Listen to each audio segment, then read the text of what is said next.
Okay, I admit something to you today. I spent most of the last month, maybe even 2 months, maybe even 3 months. I've been so deep in my own head. I forgot why I do any of the work I do, any of this, do any of it in the first place.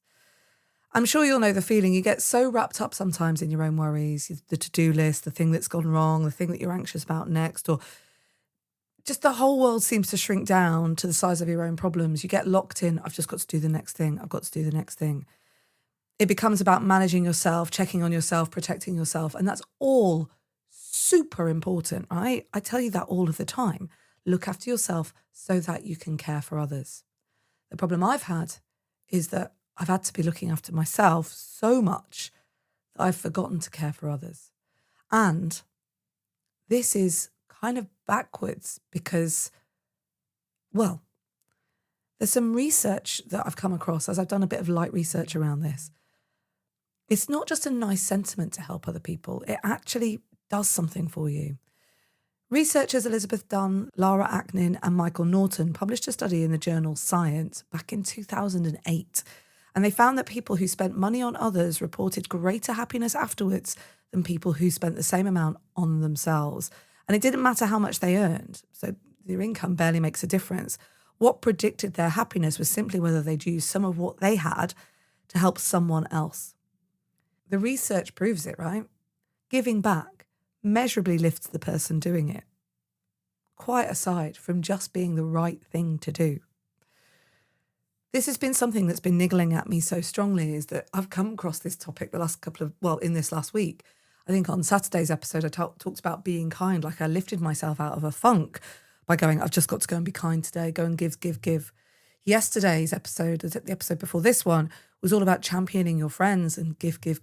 I've had to really consciously get out my own head and be kind to others. It's been a bit of a weird process. And there have been a couple of occasions where I had an opportunity to go out and meet up with some people and I was in such a bad way. I thought, I'm not going. But I thought, no, I am going to go. I've been protecting my energy too hard, you know?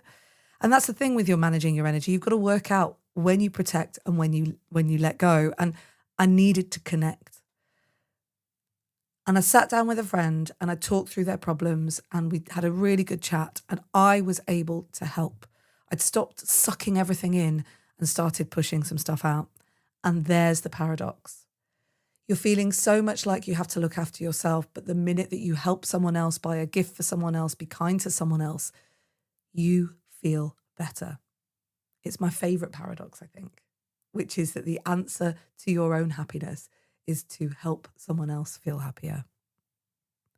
So, your own worries are loud, right? They're right there, and of course they take up the most space.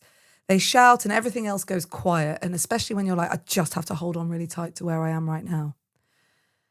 But altruism, helping other people, giving back, doing something for someone else, it's the fastest way to get some perspective back. It's the fastest way to help yourself feel better. And it's your fastest way to help you back to who you are.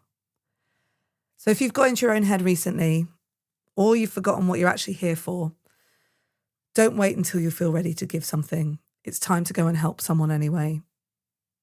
Today, if you can, just make them a cup of tea, say something nice to someone, go and volunteer, whatever it is, and you'll be back to yourself. I'll be back tomorrow with another Everyday Positivity for you. In the meantime, have a great day. And remember, you have 100% got this. Hello, I'm Monica Reinagel, host of the Nutrition Diva podcast. Summer is here, and with it, the hot and sticky weather. A morning working in the garden or maybe on the golf course can leave you more depleted than you realize, and plain water isn't always the most efficient way to restore the balance. That's where Liquid IV comes in. Its science-backed formula is clinically proven to hydrate faster than water alone. Whether you're exercising, playing outside, or simply surviving a summer heat wave, it's an easy way to stay hydrated. Shop now at liquidiv.com. Liquid IV, hydration that goes wherever life takes you.